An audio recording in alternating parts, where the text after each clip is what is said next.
एक खोल भुलभुलैया. त्यात 4 जीव, 2 उंदीर, 2 माणसं आणि एक गोष्ट ज्यावर सगळ्यांचं आयुष्य अवलंबून होतं. चीज.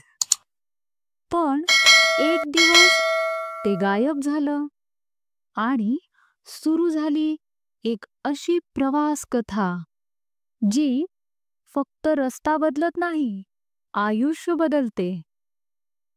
आज आपण जाणार आहोत त्या क्षणात जेव्हा बदलाची खरी सुरुवात होते. स्नीफ आणि स्करी हे 2 उंदीर लगेच निघाले. ते फार विचार करत नाहीत. त्यांना फक्त दिशा हवी असते. पण हेम आणि हॉ ही 2 माणसं, ते दोघं चीज स्टेशन सी समोर बसलेले. हेम ओरडतो, "हे काय? आपलं चीज कुठे गेलं? ही माझी फसवणूक आहे." हॉ गप्प बसतो. डोळ्यात भीती आहे. मनात एकच विचार, कदाचित चीज परत येईल. थोडं वाट पाहूया. पण दिवस जातात आणि चीज परत येत नाही. भुलभुलैयाही अधिक गडद, अधिक शांत वाटू लागतो. हा दररोज हेमला समजावतो, आपण इथे बसून काहीच होणार नाही. चला पुढे जाऊया. पण हेम म्हणतो, नाही, मला जुनंच चीज हवंय. मी थांबणारच. एक रात्र हॉ झोपलेला असतो आणि एक स्वप्न पाहतो. तो अंधाऱ्या भुलभुलैयात अडकलेला आहे आणि दूर कुठेतरी चीजचा वास येतोय. तो घाबरतो, पण उठतो. पुन्हा भिंतीकडे जातो आणि लिहितो, "What would you do if you weren't afraid?"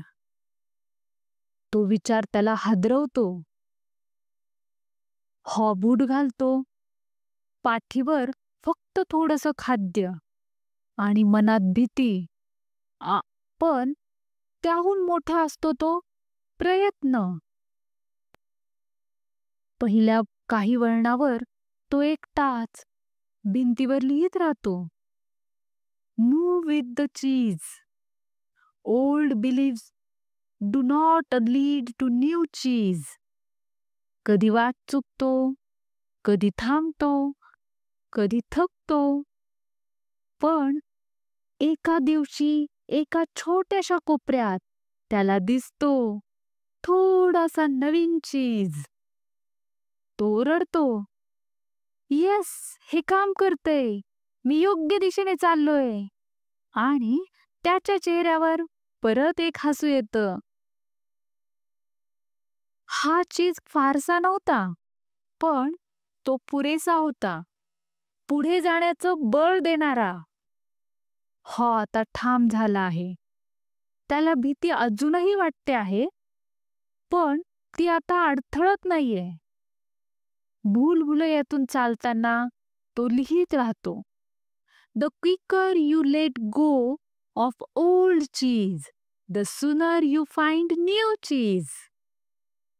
Noticing small changes early helps you adapt to bigger changes later." त्याला आता फक्त चीज नकोय. त्याला हेमला दाखवायचंय की पुढे आयुष्य आहे.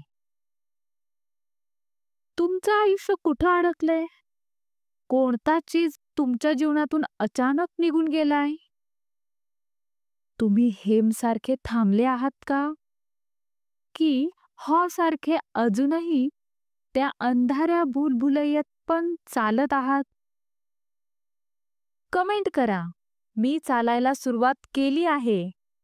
ही गोष्ट संपलेली नाही. हेम काय शिकतो? हॉ पुढे काय करतो? पुढचा भाग आणतोय. सबस्क्राईब करा, कारण तुमचं नवीन चीज काही वळणावरच असेल.